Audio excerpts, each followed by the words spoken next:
La tombe, il n'y a rien dedans. Toi et ton tissu blanc. Et la seule chose qui va te suivre, ce sont quoi? Tes actions. Pourquoi les actions? Pourquoi les actions? Car lorsque on va te mettre dans ta tombe et qu'on va t'enterrer, c'est là que va commencer la vraie vie.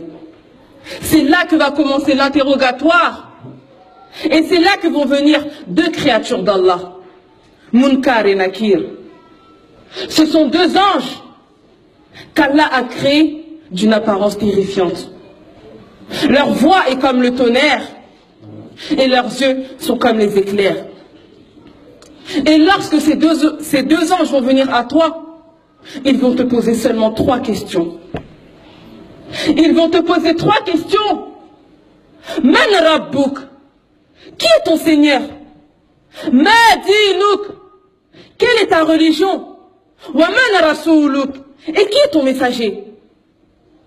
Et le prophète alayhi salatu wassalam a dit, dans cette situation, il y aura 2 catégories de personnes. Quant au croyant, il a dit le croyant, il n'a pas dit le musulman.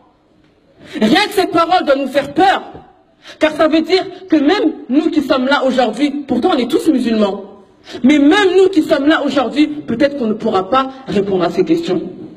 Car il a dit le croyant, celui qui aura sacrifié sa vie pour la religion, celui qui aura voyagé à travers les versets coraniques, celui qui avait compris que cette vie n'est rien du tout comparée à celle de l'au-delà, celui qui aura aimé Allah d'un amour sincère, cette personne dira, Allah est mon Seigneur.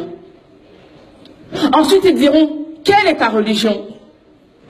Et là il a dit, celui qui suivait l'islam, celui qui priait à l'heure, celui qui aimait Allah subhanahu wa ta'ala, celui qui n'avait pas honte de montrer sa religion, qui n'avait pas honte de se dire musulman, qui n'avait pas honte de montrer sa religion. Il dira, ma religion est l'islam. Ensuite ils diront, qui est ton messager? Et là le prophète alayhi salatu wassalam, il a dit, celui qui suivait la sunna du prophète Mohammed sallallahu alayhi wa sallam. Dès qu'il entendait Qala Rasulullah, le messager d'Allah a dit, il obéissait et mettait en pratique ses paroles. Cette personne dira, Mohammed sallallahu alayhi wa sallam est mon messager. Allahu Akbar. Et cette personne-là, elle aura réussi. Cette personne, elle aura réussi.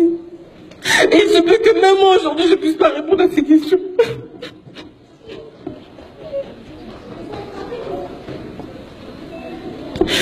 Cette personne-là, elle aura réussi.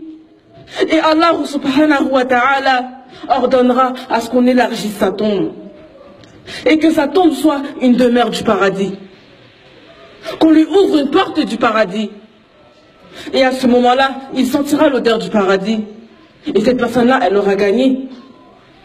Mais le prophète alayhi salatu wassalam,